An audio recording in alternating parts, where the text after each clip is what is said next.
Welcome to SELFi and Kuwawezesha, which is Swahili for empower.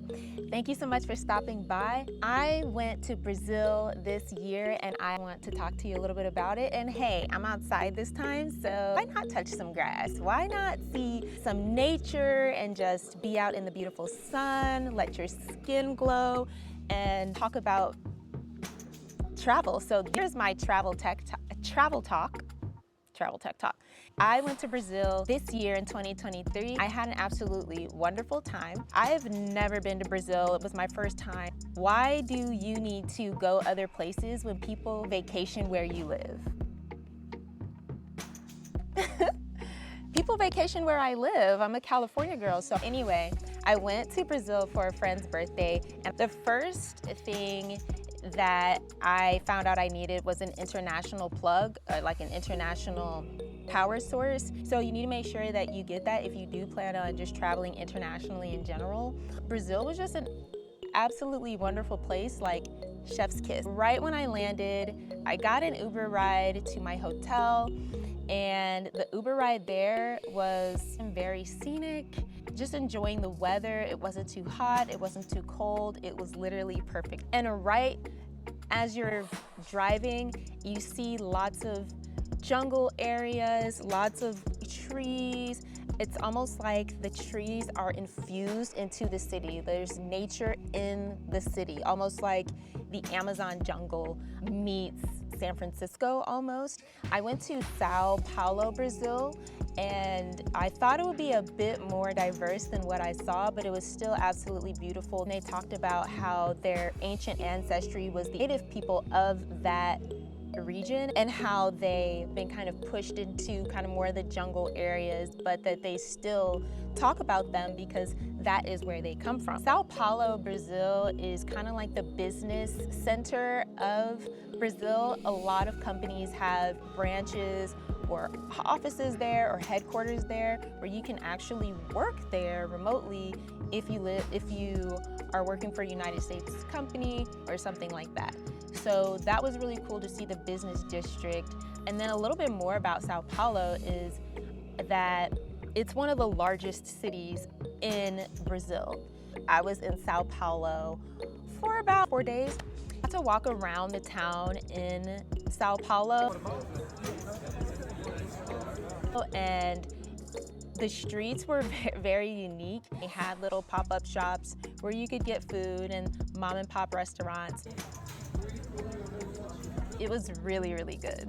I also got to go to a rooftop where I booked a tour, a separate tour from where I was, to a rooftop where we got to see all of Brazil, and the views were breathtaking.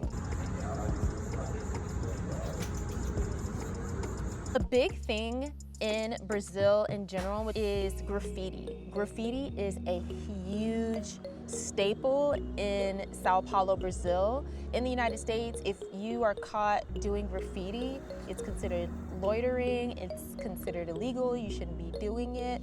But yet we see graffiti, and we usually see it in more of the urban neighborhoods. But in Brazil, it's looked at as art.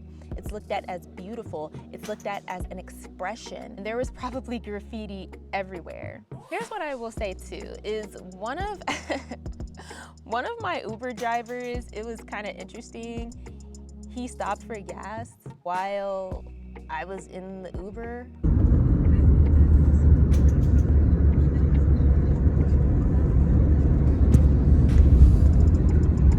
It was interesting, so it was a very homey feel. It was just kind of like one of my very own family members, like, hey, I gotta go stop and get some gas. But I just was kind of like, shouldn't you have gotten gas prior to picking me up? Either way, I got to see a little bit more of the scenic route. They also have markets. Markets there are very congested. There's a lot of people there, and then they have like meats and things like that that you can just buy and cook, or they'll cook the food right there.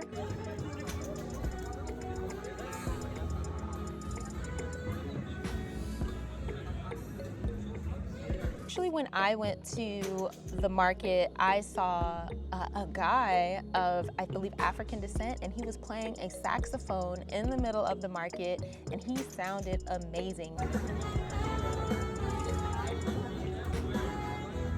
Like, when I went, I saw so many talented individuals. One guy even played the violin.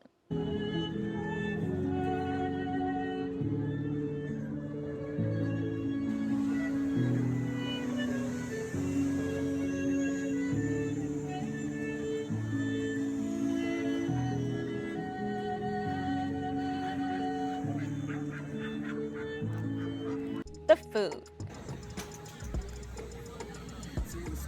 So, Brazilian food is so good. I know we have Brazilian steakhouses here in the United States, but I actually got a Brazilian steak in Brazil and it tasted so good. A lot of Brazilians in the thick of Brazil I saw that I interacted with didn't actually speak English that well, but they did know a little bit, so I was able to order food.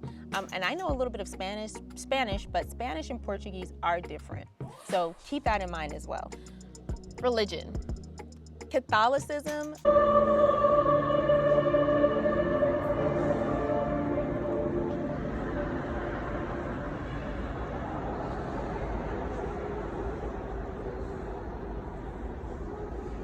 Is the staple religion in Brazil. And a part of my tour, I got to see a Catholic church.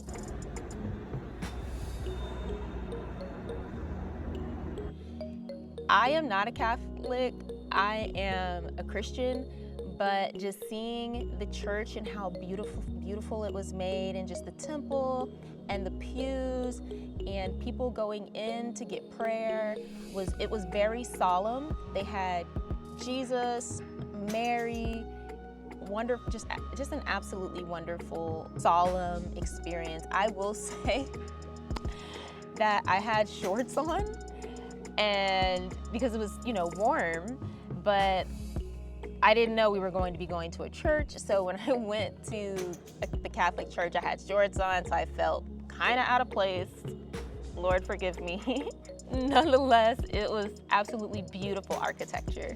I really got a chance to walk around, and also I noticed the different skin tones and shades of the different statues that they had there in the Catholic Church. So it was interesting to see that diversity displayed in the church. And in religious and historical figures such as Mary and Jesus and the disciples. They did have a place where you can go to go downstairs. I don't know if that's where they do The Exorcist or whatever it is that they do, but it's like way down deep, and it goes downstairs. So yeah, they had that too.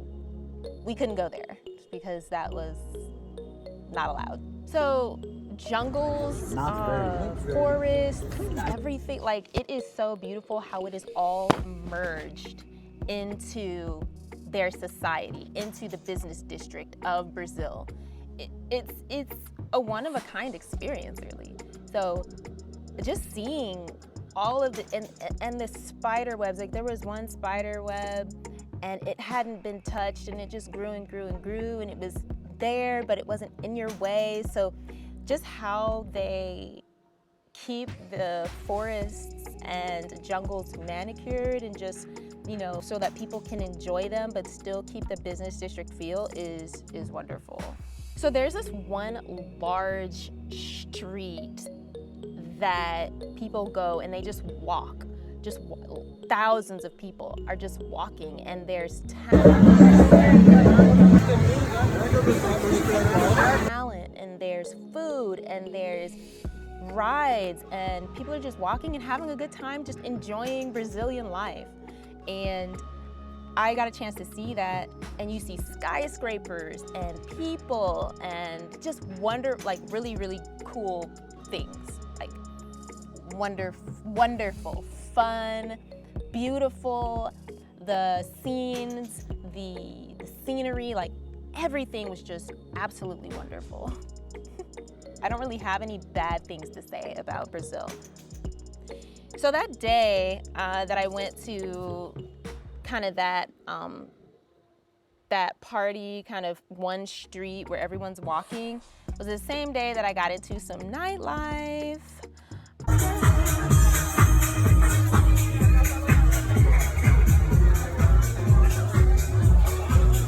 The nightlife was wonderful, and I thought it was a really nice segue, just seeing different people. Like, I saw a violin player also of African descent, just this big, beautiful curly hair, and that is what I wanted to see. Just the diversity of Brazil and all of the different colors and like how diverse Brazilians are. And he was so good, you guys. Like, he was so talented. And I know we may not necessarily think that when we go to traveling in different places that you'll see people playing like the violin or the harp or whatever, but you can literally see that, and it just adds to the beauty of Brazil. It really, really does. Nightlife was amazing. Nightlife was lit. Like, nightlife was lit. I didn't really get to see too many Afro beats or like R&B per se, but when I tell you that we got invited to a rooftop party and everybody was dancing and just having a wonderful time, it really, really was that. Then I saw this really beautiful lady doing like glow-in-the-dark hula hoops, a hula hoop dance at the party as live entertainment, and I just thought that was so cool. It was really, really a nice touch to my first time in Brazil. Brazil was a wonderful experience, and if I could just share a couple of takeaways, I would definitely say that if you have the opportunity to go to Brazil, you should. I went to Sao Paulo, which is more of the business district, where a lot of different companies have their headquarters, and then that's where a lot of business is done. I will also too say that I met a couple of folks from Canada, and they didn't really frequent Brazil, and one guy said that he had his phone out just like taking a selfie, and someone came and snatched it. So I would say, obviously, just practice self-awareness and be aware of your surroundings, and just make sure that you are doing absolutely everything that you can to stay safe in an environment that you may not be too familiar with, but you should have fun no matter what. You also want to make sure that you have your cellular data and some sort of Wi-Fi connection. You want to make sure you have that in the bag. A VPN, even if you can too, because that VPN will help you get the right network and make sure that you are connecting to your friends and family. If you want to do a FaceTime, if you want to do a video chat, something like that. So you want to make sure that you are doing that. Also, yeah, you want to bring just like a light jacket. For the most part, it was a little humid, but not too bad. So always have layers with you. Would I visit Brazil again? I definitely would, but I would actually visit more of the cultural places, not necessarily the business district, and I would go to maybe Bahia or Rio and actually see what kind of real, other type of fun that there is out there, because there is so much more to Brazil and you can't just get it all in one trip. So this is my travel talk here at SELFi. Thanks so much for stopping by. I'm Kanae. Some of you know me as Cash or Kanae, but whatever you know me as, please be empowered. If you haven't done so already, please like, share, and subscribe, and I'll see you next time. Bye.